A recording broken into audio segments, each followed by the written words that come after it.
Hi there, sixth graders. This is Religion, Chapter 19, Christians and the Reign of God, pages 283 to 285. I will be reading and elaborating. Do follow along. Let us pray. Blessed are they who hunger and thirst for righteousness, for they will be satisfied. Have you ever made something out of clay? From a lump of clay, you can form something beautiful in any shape you want. God lovingly shaped us in His own image, giving us His goodness and love within us. God gave each person beautiful gifts and talents. God sees beauty in all of us, inside and out. When we recognize the beauty within ourselves, we are better able to respect the inner beauty of others. All of us are worthy of respect. Why? Because we were created in God's divine image.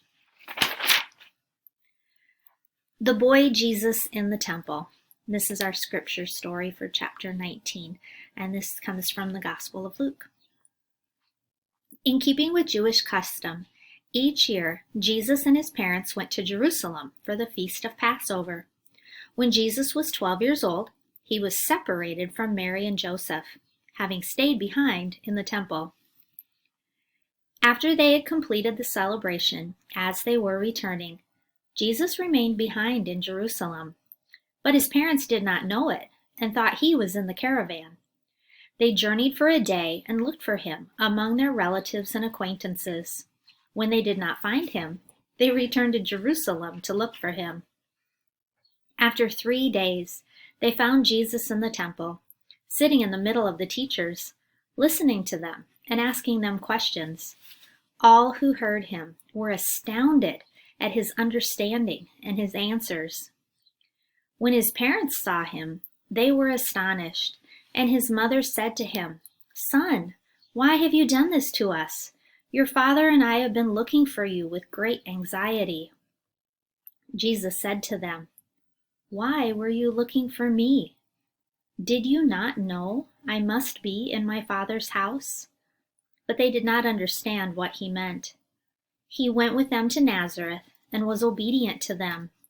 His mother kept all these things in her heart, and Jesus advanced in wisdom, age, and favor before God and man. And we can look at this story from a couple of different viewpoints. As a parent, I look at this story from Mary's viewpoint. She was looking for him with great anxiety. This is Jesus, your age.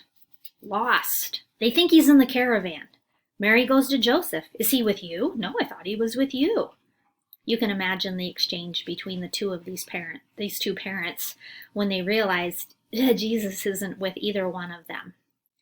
Now, when they do find him, when they go back to Jerusalem and find him there in the temple, it almost sounds like Jesus is sassing Mary a little bit, but he's really not. "Did you not know I must be in my Father's house?" "Duh, Mom, where did you think I would be but in the temple?"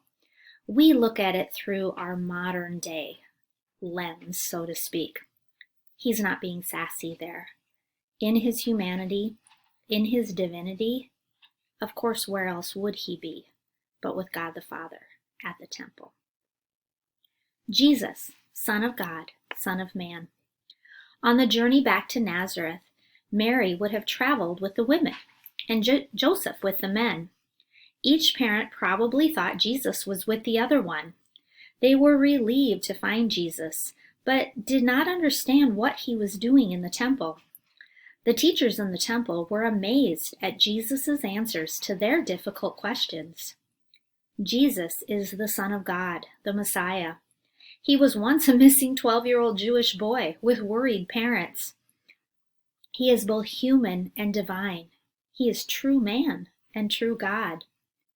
We are created in God's image and share in God's divine nature through Jesus Christ. All people have dignity as God's children. Human dignity gives people certain rights. People have a right to make moral choices, to have religious freedom, and to express belief in God. People have a right to govern their families, which are formed by married men and women and their children, without interference from other institutions. It doesn't define it here, but dignity is specialness.